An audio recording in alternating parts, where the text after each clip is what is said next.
Nós conversamos no encontro passado sobre crer e falamos então a respeito de que o crer é uma opção que a gente precisa fazer. Que quem crê ou quem não crê, né, ambos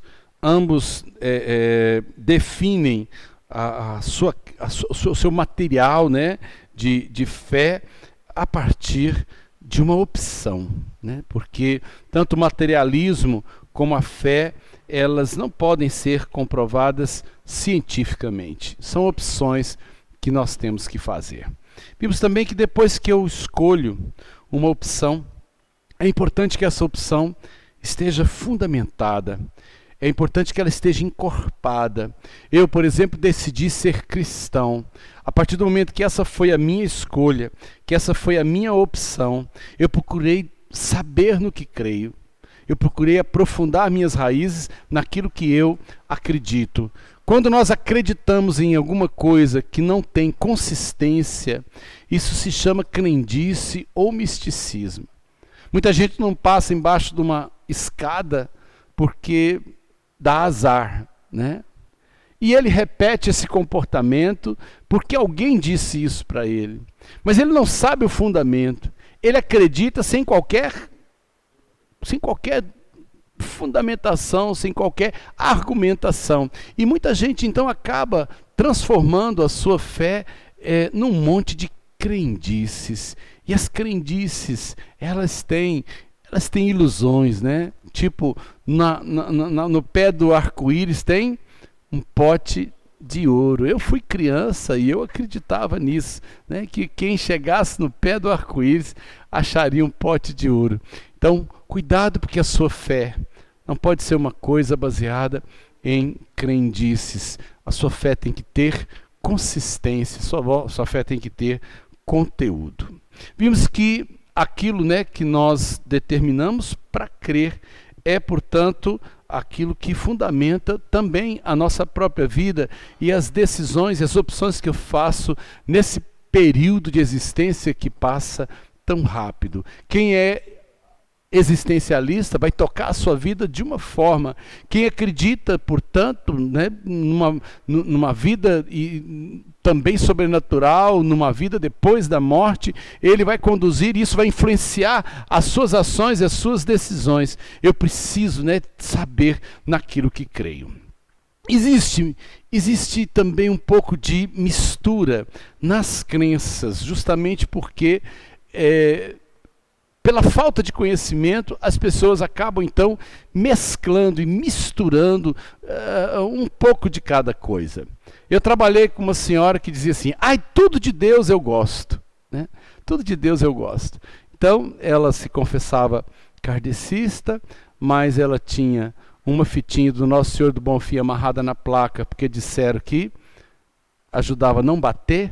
Ela tinha um tercinho pendurado no retrovisor. Não sei por que alguém também disse para ela que aquilo era bom.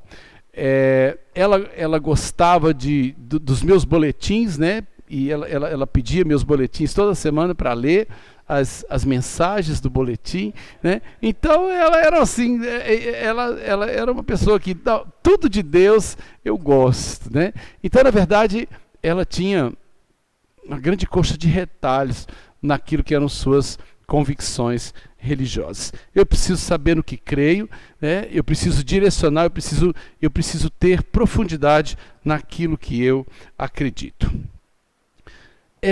Todos aqueles que, de certa forma, optaram por crer, essa é uma decisão. Crer, né? Ela faz parte de uma necessidade de respostas que todo ser humano, de certa forma, né, ele se pergunta, o que é a vida? De onde a gente veio? Tem alguma coisa depois dessa vida? Deus existe ou não existe, né? Essa questão, né, de bem, de mal, de punição, de prêmio. Então, de alguma forma, o ser humano, não importa que cultura ele seja, ele olha para o céu e ele e ele tem dúvidas, ele faz perguntas, ele se questiona, e essas perguntas é que, de certa forma, elas deram origem às religiões. Certa vez eu vi uma estatueta, assim, uma foto de uma estatueta, e eles diziam, quem encontrou a estatueta, que era uma das mais antigas manifestações culturais do homem, né? Porque o homem, segundo a história da civilização, as primeiras coisas que ele fez foram artefatos, né? Ponta de flecha, faca, é chamada período da pedra lascada. Mas depois ele começou a fazer pinturas nas cavernas e ele começou a esculpir coisas. As pinturas nas cavernas não são enfeites, eles dizem que são manifestações religiosas. É uma tentativa de estabelecer algum contato com o sobrenatural. E a estatueta que eu comentei com vocês, eles dizem se tratar de uma deusa da fertilidade. Quem interpretou o bonequinho, né, é uma silhueta feminina, de busto grande, quadril grande. Na verdade, então, quem estudou aquilo e, né, dizia que aquilo tinha, não sei se 9.000 anos, 10.000 anos, era uma coisa antiga, mas eles diziam que quem elaborou aquilo já tinha uma vontade de estabelecer algum contato com a divindade. Aquilo provavelmente era uma deusa que chamava ou então, né, dava sorte à fertilidade. Então, essa fome de Deus, essa necessidade que as pessoas têm de entender o sobrenatural, de entender o além dos olhos, é uma fome que vem da época que o homem, então, nem sequer civilizado era. Então, ele tinha necessidade de entender, né, essa relação com alguma coisa que ele não entendia. Quando a gente vai para a Bíblia, que é o livro da fundamentação da fé cristã, e portanto para nós, né, a Bíblia é nosso parâmetro de regra de fé, conduta, a Bíblia nos fala que o primeiro ser humano, né, chamado, o primeiro ser que estabeleceu com Deus uma relação pessoal, chamou-se então, né, Adão e Eva. Adão e Eva tiveram filhos. Abel e Caim foram filhos que entraram para a história por causa do homicídio e por causa do banimento de Caim. E a história, portanto, da humanidade não caminha com Abel e Caim. Mas no final do capítulo 4 de Gênesis, quando a história retoma a sequência, diz assim no versículo 25, os dois últimos versículos de Gênesis 4. Tornou Adão a coabitar com sua mulher, e ela deu à luz um filho, a quem pôs o nome de Sete. Porque disse ela: Deus me concedeu outro descendente em lugar de Abel, que Caim matou. A Sete nasceu-lhe também um filho, ao qual pôs o nome de Enos. Daí se começou a invocar o nome do Senhor, né? Então, se nós fizermos uma análise cronológica dessa genealogia aqui, Adão e Eva conheceram Deus antes da queda. Porque na fé cristã que nós professamos, nós cremos que o pecado vem depois da criação do homem. Então Deus tinha convivência com o homem, Deus tinha convivência com Adão e Eva. Deus vinha todo dia na viração do dia e tinha contato, né, com Adão e com Eva. E com o pecado, esse contato foi rompido.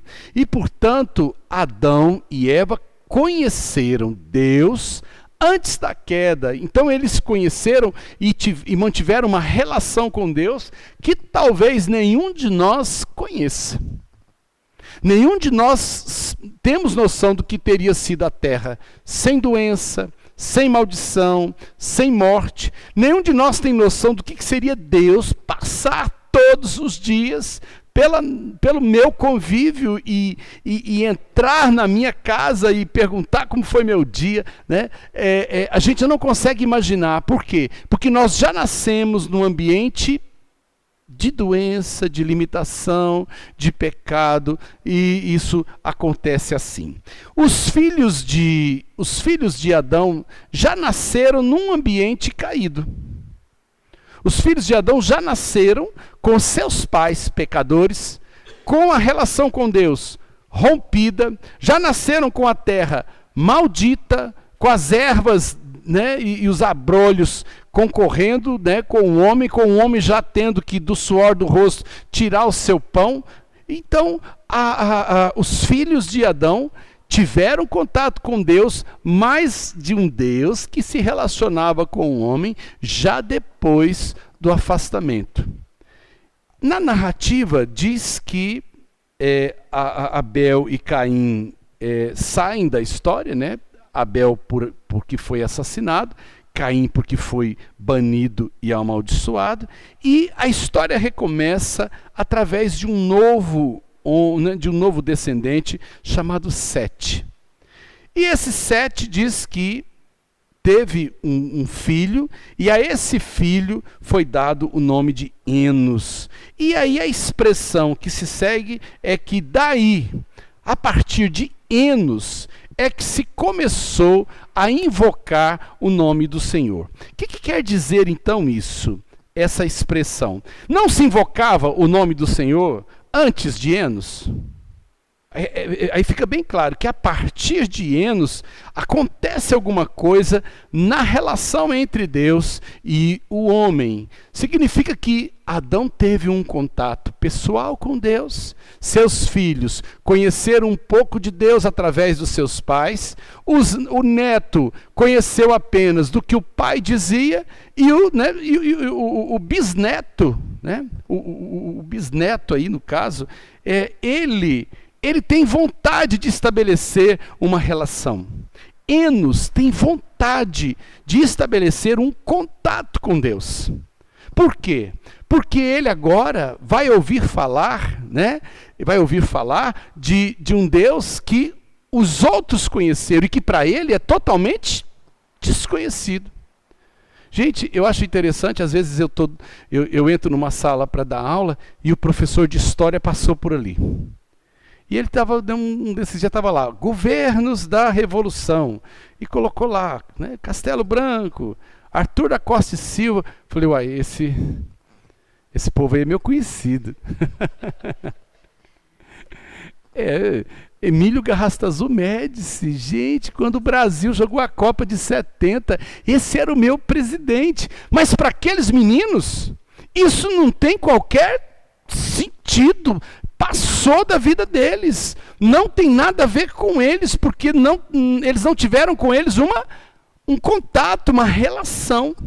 Então eles estão vendo aqueles nomes ali no quadro como uma coisa seca, como uma coisa morta. E eu olho e falo assim, gente, eu vi. Uma vez eu estive em Brasília e eu vi o luterano, né, o presidente que era luterano, Ernesto Geisel. Eu vi de longe, né, acenando. Eu vi, gente. Mas esses meninos de hoje, eles só sabem que existiu.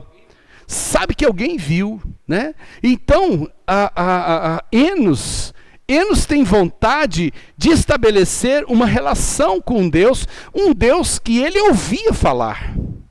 Um Deus que ele sabia que tinha feito isso, que tinha feito aquilo. Um Deus que talvez o seu avô dissesse, olha, quando as coisas, né, quando eu fui criado, as coisas aconteciam dessa forma.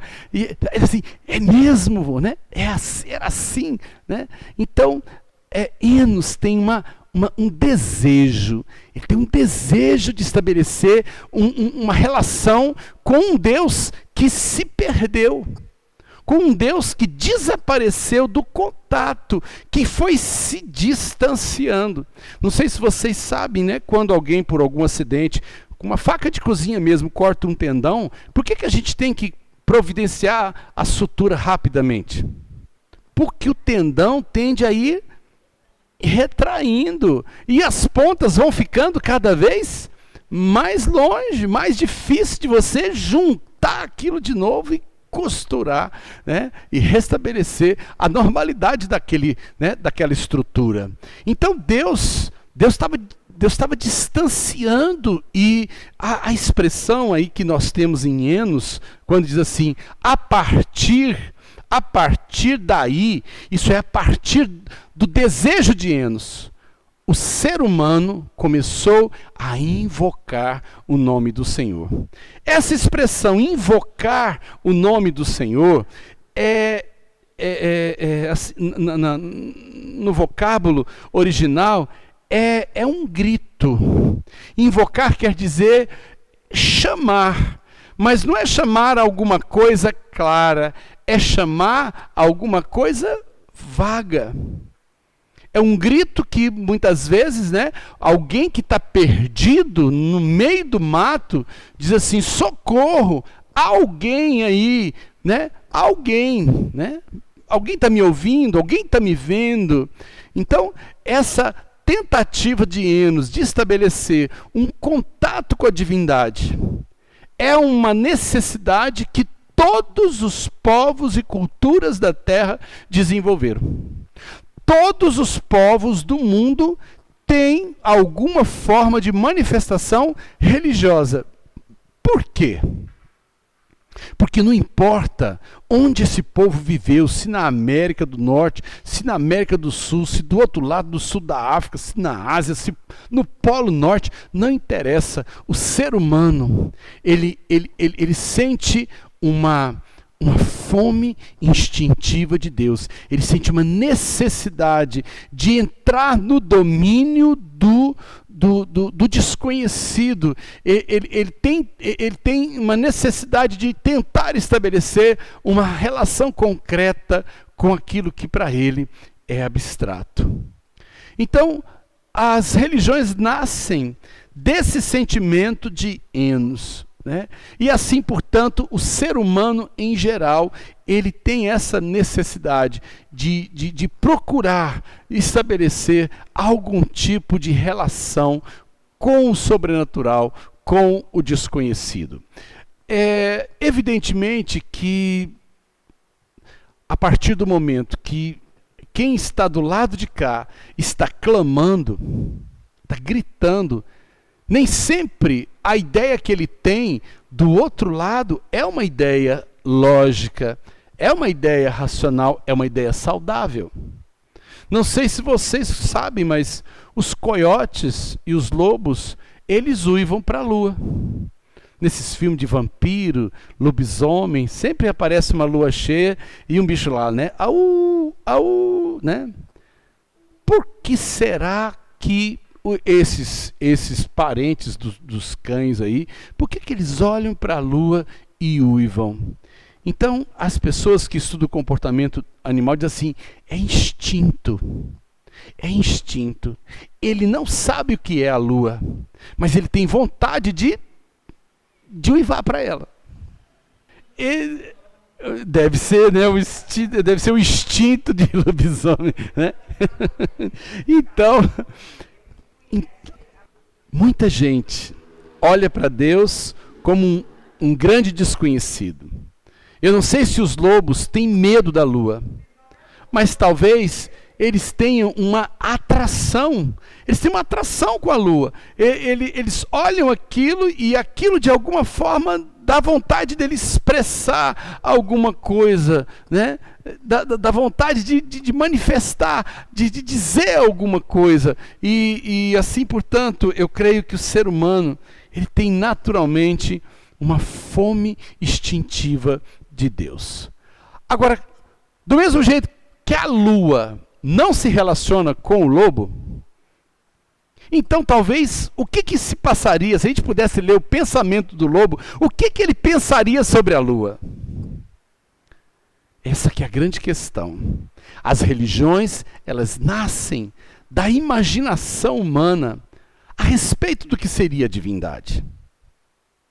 Então, para alguns, A divindade é uma coisa gigantesca, enorme. Então era comum as pessoas olharem uma montanha alta, difícil de subir, e eles adorarem aquilo, porque aquilo era maior do que ele. Aqui na América Central tem uma árvore enorme, ela deve ter, não sei se uns 800, 900 anos. Eles diziam que é a árvore de Montezuma, um imperador asteca. A árvore é anterior a Cristóvão Colombo. E ela está lá. Um tronco, gente, um tronco gigantesco. E os nativos adoram aquilo como se fosse algo sagrado. Porque eles têm vida curta, mas aquela árvore já existe há muito tempo. Então, para eles, né, aquela árvore é uma coisa sagrada, aquela árvore é uma coisa, é uma coisa divina. E eles tocam naquilo, e eles conversam com aquilo, e eles acham que aquilo os abençoa. Então, porque é divindade para eles, é Deus. Aí você vai para algumas culturas, né, em que o Deus exigia sacrifício, em que Deus ele gostava de sangue, ele gostava, né, ele gostava de dedicação mesmo, de vida, de entregar a vida, ou de pessoas, ou de animais. Né? Os incas aqui na América do Sul praticavam sacrifícios humanos para as divindades. Então ele olhava um Deus que se agradava do sacrifício de pessoas. Quando você parte para os deuses gregos, romanos, né, eles imaginaram deuses à sua imagem e semelhança. Entre romanos e gregos, os deuses, então, eram mais ou menos como um grande país. Tinha o rei principal tinha os ministérios, né? Tinha a deusa da caça, tinha o deus do vinho, tinha o deus da fertilidade, tinha o deus das florestas, tinha o deus do mar, tinha o deus do inferno, tinha o deus... para eles, então, haviam diversos, né, setores, deuses menores que juntamente com Júpiter ou com Zeus, que controlavam os outros deuses. Mas os romanos e os gregos acabaram projetando sobre os seus deuses características excelentes, né, mas ao mesmo tempo projetaram os seus defeitos. Seus deuses também eram ciumentos, vingativos, exigiam atenção especial. Se por acaso ele não desse, ele era punido, né? Os deuses se apaixonavam por mulheres, acabavam então traindo as suas esposas e tendo filhos com humanos. Aí nasceram, né, as lendas dos semideuses, né, do Perseu, do Hércules, homens que na verdade foram adultérios dos deuses. Por quê? Porque o homem imaginava que os deuses tinham características humanas. Eles só tinham a excelência, né? Quando a gente vê todos esses filmes de super-heróis, né? É o Batman, é o Homem-Aranha, é o Superman. Todos eles têm um poder que nós gostaríamos de ter. Né, o super-homem, ele atravessava, o olhar dele atravessava as paredes, né? Ele voava. A gente gostaria de ser um super-homem. Então a gente vai ver que isso, de certa forma, acabou sendo, né, a projeção de muitos que criaram deuses, né, a sua imagem e a sua semelhança. Então as religiões são assim. As religiões no mundo, as manifestações religiosas, elas têm, né, desde o panteísmo, que tudo é Deus, ao politeísmo, que existem muitos deuses, até se chegar, né, em algumas religiões que admitiam apenas, né, um Deus. e foi a grande contribuição do judaísmo, quando dele o cristianismo nasce, né? O paganismo era uma religião confusa, o paganismo era uma religião cheia, né, desse defeito humano, e quando o cristianismo surge como uma fé que apresentava, né, um Deus que tinha caráter, um Deus que tinha justiça, um Deus que tinha amor, gente, em 200 anos a igreja, a fé cristã suplantou toda essa manifestação estranha de divindades. Entretanto, hoje, né, as muitas religiões, elas confundem as pessoas. Essa multiplicação, né, de manifestações religiosas acaba causando nas pessoas uma certa confusão. O mundo hoje não sabe no que ele deposita a sua fé. E aí as pessoas, né, como que ficam borboletando sobre muitas manifestações. Ele acredita um pouco em reencarnacionismo, acredita um pouco em boas obras, acredita um pouco em misticismo, acredita um pouco em não passar embaixo da escada. Vai ficando um mesclado. Eu tenho pessoas na família da minha esposa que misturam um punhado de tendências, misturam um punhado de correntes que existem por aí, né? A minha fé, ela precisa estar muito bem caracterizada, minha fé precisa estar muito bem definida naquilo que é minha raiz, e dessa raiz no que é que eu creio. Então, sabemos que as diversas correntes religiosas, elas derivam de troncos comuns. Para o lado da Ásia, né, floresceu o espiritualismo. Se você for ver no confucionismo chinês, no shintoísmo japonês, no brahmanismo, no hinduísmo, né, e ali muito sob influência da Índia, que é uma cultura antiga, floresceu, né, o budismo mais recentemente, e que de certa forma tem sido apresentado no Ocidente. A Rede Globo tem procurado nessa última novela agora apresentar para o povo brasileiro uma corrente de religiosidade asiática, uma religiosidade, portanto, que fala do reencarnacionismo, né, da iluminação do interior, a questão do nirvana, que as pessoas têm que se aperfeiçoar e se desligar da carne para chegar na perfeição. Então, tudo isso são ideias que não são cristãs. E se as pessoas não tiverem uma fundamentação, elas vão assimilando essa coxa de retalhos, ou então ela se define por uma coisa que nem mesmo ela sabe por quê. Diz que aqui na cidade teve um dos artistas dessa novela que veio aqui divulgar a novela. Então a Rede Globo levou ele até o Tibete, não sei se foi Tibete ou Nepal, onde foi filmado, e levou ele para ter contato com os mosteiros, e ele voltou impressionadíssimo, né? Ele voltou assim profundo. Eu acredito que ele quase que se definiu como um budista, né? Então, fé, cada um tem a sua. A gente não pode criticar ninguém pelas opções que tem, mas eu preciso saber qual é a minha. Eu preciso saber o que eu quero, né? Porque senão cada coisa que se apresentar e que eu quiser pegar uma parte, ou que eu quiser abraçar uma coisa, dali a pouco a minha fé é um amontoado, a minha fé é uma mistura de um punhado de coisas, né? Aqui no Ocidente floresceu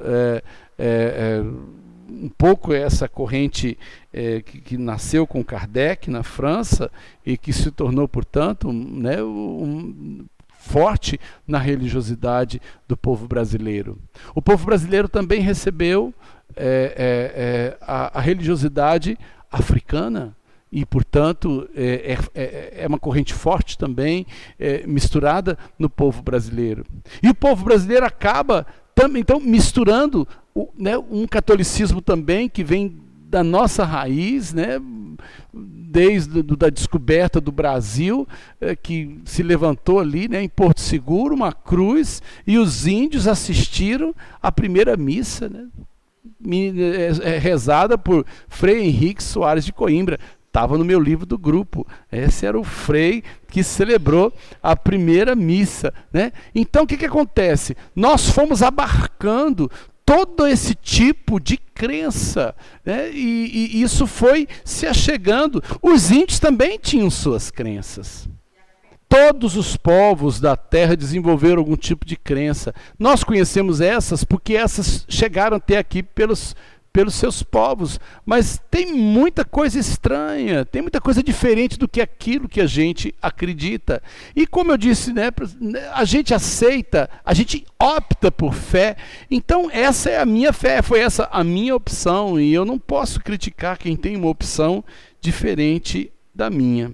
Mas o povo brasileiro, portanto, é uma grande mescla de toda a influência, porque o povo brasileiro é um povo religioso. O povo brasileiro, eles têm vontade de alguma experiência religiosa, né? Eles são interessados, como Paulo falou mesmo lá em Atenas, né? Quando ele chegou e viu altares na cidade toda, templos na cidade toda. E Paulo diz, eu vejo, né, atenienses que são pessoas religiosas. E o povo brasileiro é um povo que tem um certo temor. É um povo que tem um certo temor, ainda que às vezes esse temor possa não reverter numa mudança de vida. Eu não sei se vocês sabem, mas muitos dos assassinos profissionais, eles têm seus devotos, né, seus santos devotos. Eles pedem proteção. Lampião era religioso, é verdade, você lembrou bem, Lampião era religiosíssimo, né? Então, quando essa religiosidade ela não é fundamentada, mas ela é mística, ela não muda a vida das pessoas, ela não dá um caráter novo para uma sociedade caída, né? Então nós mesclamos muitas coisas aqui nesse país, e essa mescla acaba influenciando, né, de um modo geral, esse misticismo, essa crendice que o povo brasileiro acabou por desenvolver. O povo brasileiro, né, ele tem algum tipo de fundamentação. Talvez ele não frequente, né, é característica também do povo brasileiro não ser frequente, né, grande parte dele, na fé que ele professa. Ele acredita, mas é um acreditar também muitas vezes raso, sem consistência e muito respeito, mas pouco envolvimento. A fé precisa ser conhecida, a fé precisa ser aprofundada. A palavra de Deus nos diz que nos últimos tempos, né, a religião vai ser fundida. É uma religião que deverá unificar todas essas tendências, todas essas correntes que hoje divide homens, né, que faz com que os muçulmanos lutem contra os cristãos, que católicos lutem contra protestantes. Há uma promessa de que no futuro todas essas religiões tirem todas as suas barreiras e os homens passem a crer numa coisa que será uma síntese. Então essa mescla, ela caminha para isso, né? Ela caminha para isso. Então nós precisamos respeitar os que creem diferente de nós, mas eu preciso saber naquilo que eu creio, naquilo que é a minha fé, naquilo que é a minha fundamentação. A fé cristã baseia-se na Escritura Sagrada. Falamos no encontro passado a respeito, né, da Bíblia, é nossa regra de fé. É um livro de fé, é um livro que contém a revelação de Deus. E, portanto, se eu sou cristão e a minha fé fundamenta-se nesse livro, eu preciso me envolver com essa escritura, eu preciso conhecer esse livro. E não é um conhecimento, a Bíblia não é um conhecimento de um livro, como um livro de romance, que você lê uma vez e já conhece a história. Porque primeiro a Bíblia, ela foi escrita num período histórico, ela tem diversos autores, ela foi produzida em diversas culturas, ela foi produzida, né, em idiomas diferentes, ela viveu épocas históricas diferentes. Muitos dos autores, portanto, que escreveram essas partes do livro, eles não tinham consciência de que a sua escritura faria parte no futuro de um livro sagrado. Nem eles procuraram dar sequência a alguma coisa que alguém tinha começado, nem quem pegou na frente e resolveu dar continuidade. Sabe, essa harmonia que os livros têm é uma coisa sobrenatural, é graça de Deus que foi colocando, né, tudo isso num conjunto. E hoje eu aceito a Bíblia como base da minha fé, como base da religião que eu professo, e eu preciso mergulhar nessa escritura, e eu preciso assumi-la também por fé. A Bíblia não é um tratado científico em que eu vou, ela vai me provar as suas teses. Quando você pega, né, um livro de história, um livro de geografia, os fatos ali estão como fatos históricos e eu aceito aquilo como comprovação científica. A Bíblia é um livro de fé. Eu vou aceitar a revelação da palavra por fé. O que aí está escrito, eu aceito por fé. Evidentemente que eu entendo, né, que a Bíblia revela Deus como Criador de todas as coisas, e compete à ciência entender como é que Deus criou todas as coisas. Então, a Bíblia não precisa me detalhar né, as questões químicas, físicas e biológicas. Não é esse o propósito desse livro. Esse livro revela a pessoa de Deus agindo sobre a história dos homens. Então, quem se professa cristão precisa conhecer o livro básico da sua regra de fé. Precisa aprender a manuseá-lo, precisa aprender a entendê-lo. Esse livro, ao ser lido, eu tenho que saber, né, e eu preciso da direção do Espírito Santo, que torne esse livro atualizado na minha fé. Porque essa atualização, essa palavra que aí está e que tem a revelação de Deus dada numa outra cultura, numa outra época, ela tem a ver comigo hoje, porque a palavra de Deus, ela é uma só, a ética de Deus é uma só, né? O princípio divino é um só. Ele não sofreu alteração com a cultura, ele não sofreu alteração com o tempo. Por isso que a Bíblia nunca precisou ser reescrita. A Bíblia ainda é um livro completo, fechado, e que, portanto, não tem necessidade de complementos, não tem necessidade de uma reedição, não tem necessidade de uma atualização. A atualização dela é feita pelo Espírito de Deus no olhar daquele que lê, né? Evidentemente, alguns fatos, como a Bíblia relata um Deus que age na história, a história, por exemplo, sabe que os filisteus existiram, que os sírios existiram, a Bíblia fala de Damasco, fala do Egito, esses lugares são lugares históricos. Então, alguns dados históricos da Bíblia podem até bater com o dado histórico da ciência, mas eu não vou ler a Bíblia como um livro de dados de ciência. A Bíblia, ela focaliza fatos que me ajudam a entender qual é o propósito divino na condução da história, qual é o meio com que Deus age, né? A Bíblia, ela mostra como é que Deus agiu no transcorrer da história. Gosto muito da narrativa bíblica da criação. A narrativa bíblica da criação, ela ela começa falando a respeito do caos inicial, né? Aquela grande desordem que havia no universo no início, e que Deus então começa essa obra chamada criadora gerando a luz, né? E essa é a primeira ação de Deus no universo. E disse Deus, haja luz, e houve luz. Então a luz é uma ação divina. Os cientistas acham que que a luz pode ter surgido então uma grande explosão que deu origem então às estrelas, às galáxias, né? Pode ser. Essa é a grande questão minha com a ciência. A ciência exclui Deus dos processos. A ciência retira Deus da autoria e procura olhar todos esses eventos como um acidente natural das coisas, né? Aí Gênesis fala então que Deus criou, Deus falou, haja. Então as mudanças que acontecem no cosmos, as ações que os cientistas hoje são capazes de identificar, elas resultam de uma ação divina.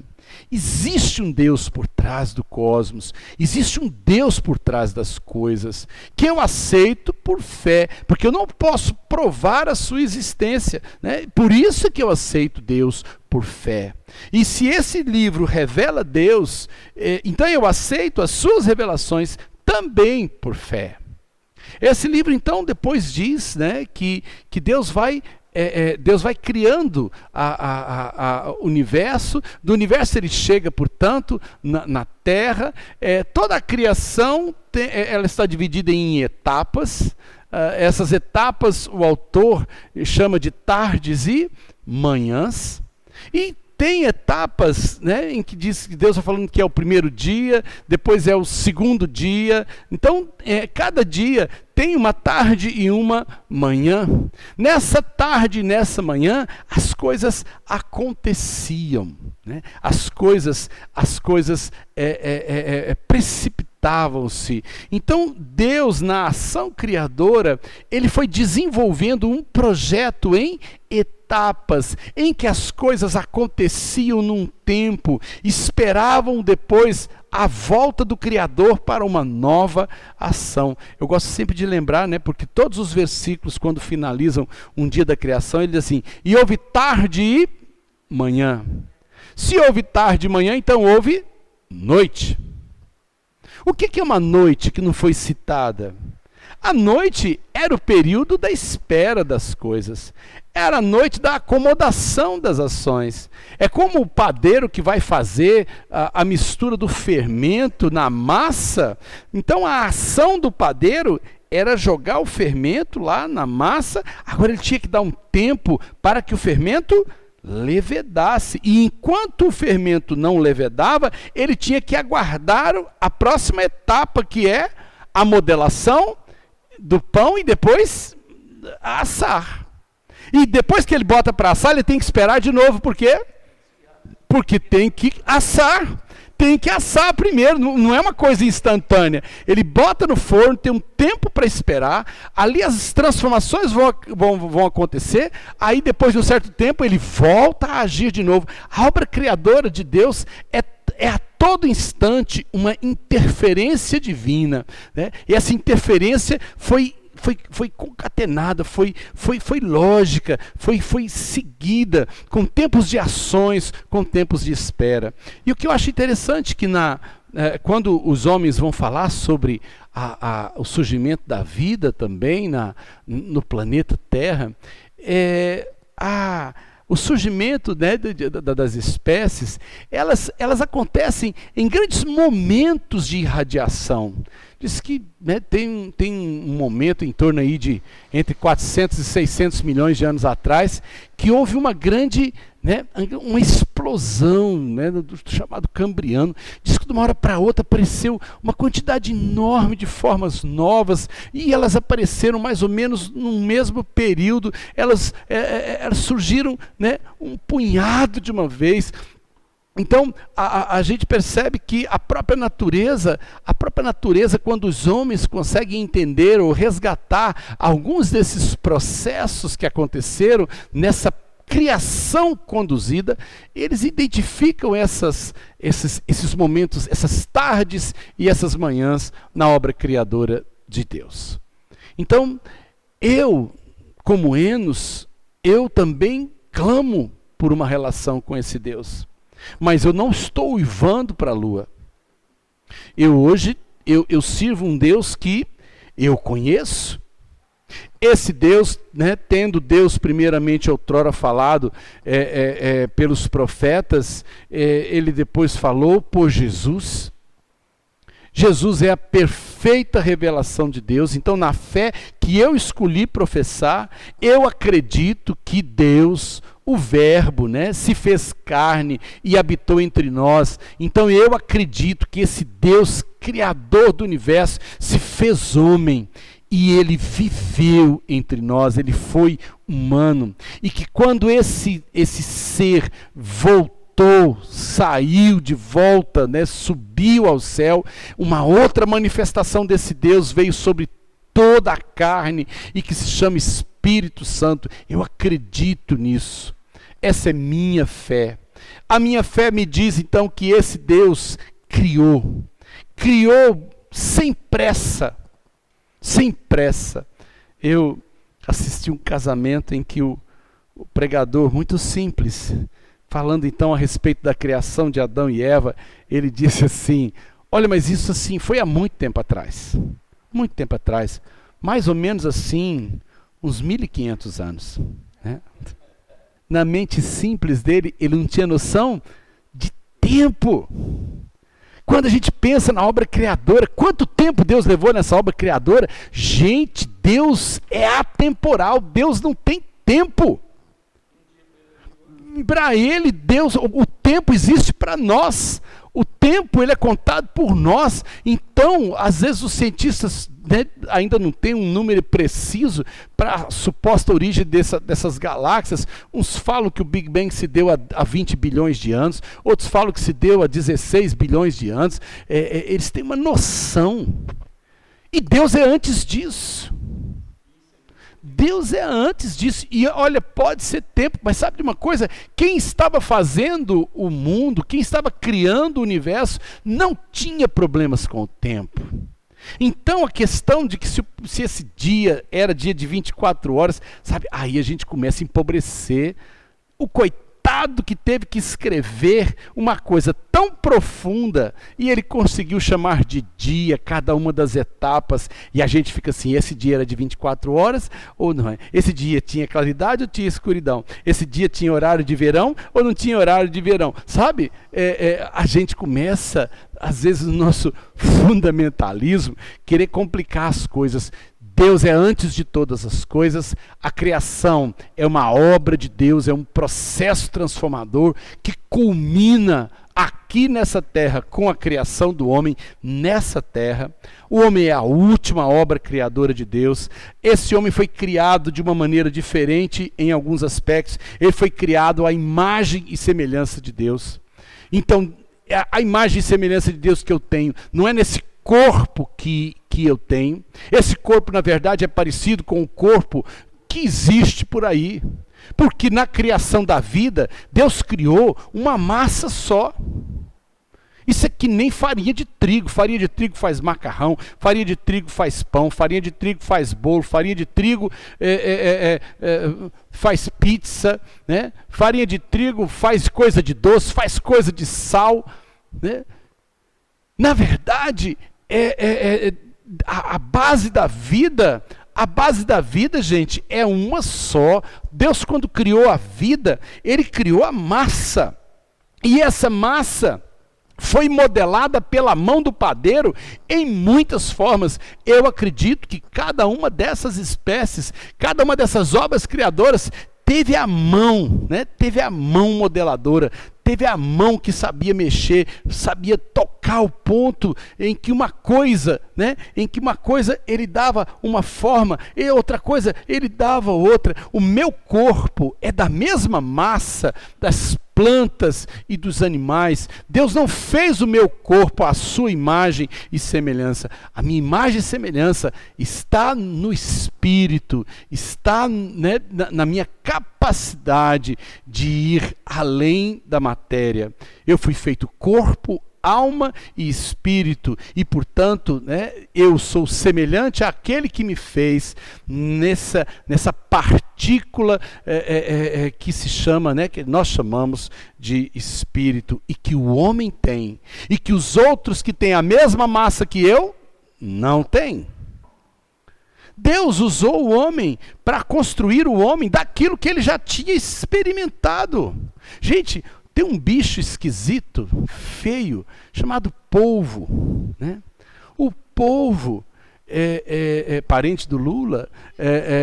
O polvo... Gente, o olho do polvo já tem cristalino, já tem pupila, já tem íris, ele enxerga igual o nosso, enxerga cores. O meu olho é muito melhor do que o dele, né? O meu olho é muito melhor do que o dele, porque o meu, quando Deus mexeu nele, ele fez para enxergar fora da água, para me dar visão tridimensional, visão de profundidade, visão de cores, visão para penumbra, visão para claro, né? Botou um lubrificante para molhar a córnea. Gente, o cristalino que acomoda para perto e para longe, fantástico. Deus concentrou as terminações nervosas mais no centro do olho, para que o foco fosse claro e a visão periférica fosse apenas penumbrosa, né? Por exemplo, quando você fixa o olho em mim, você está vendo eu, não está vendo, Leandro? Mas você está vendo as outras coisas? Mas qual é a maior nitidez que você tem?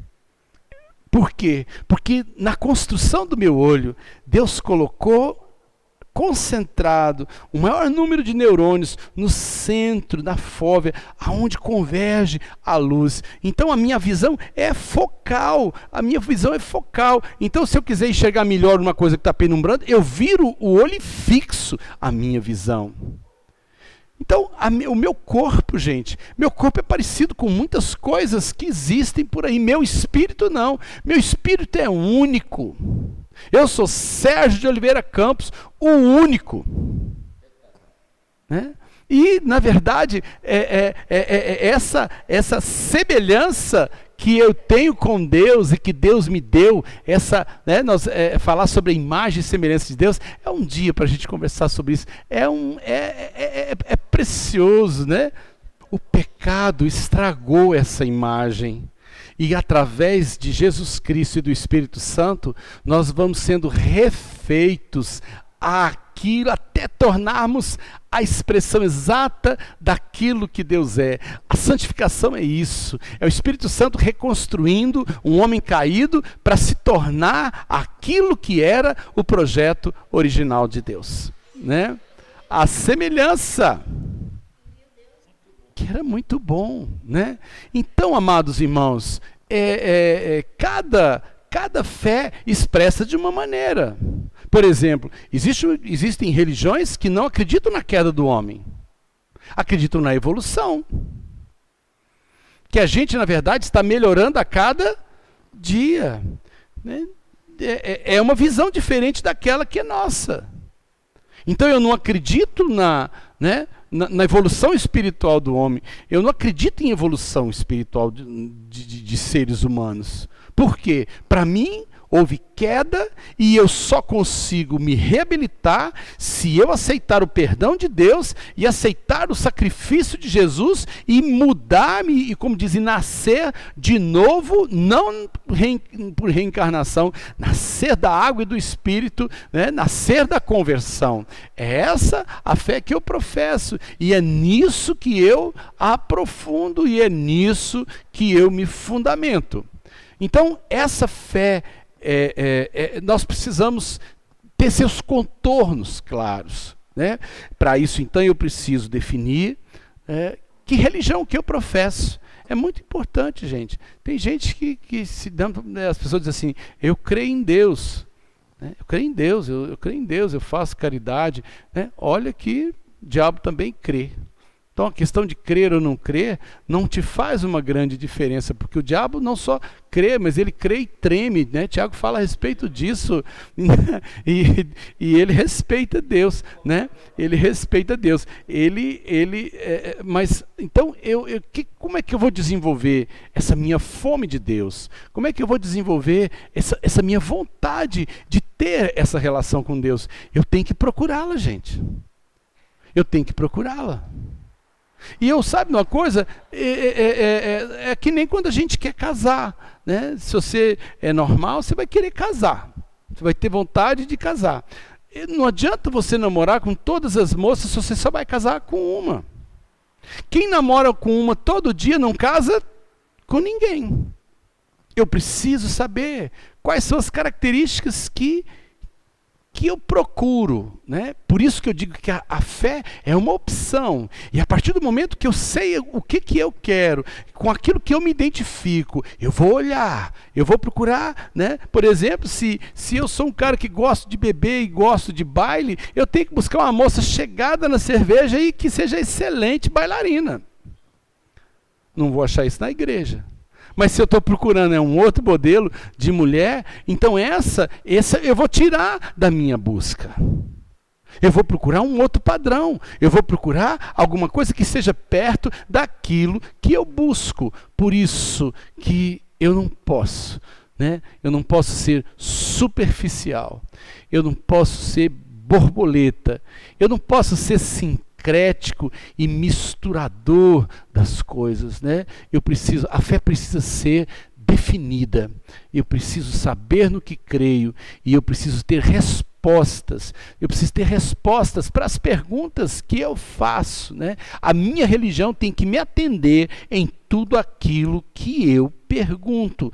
Então, eu tenho que ter respostas para o sofrimento, eu tenho que ter respostas para a morte, eu tenho que ter respostas para as direções, para as opções que eu tenho que fazer.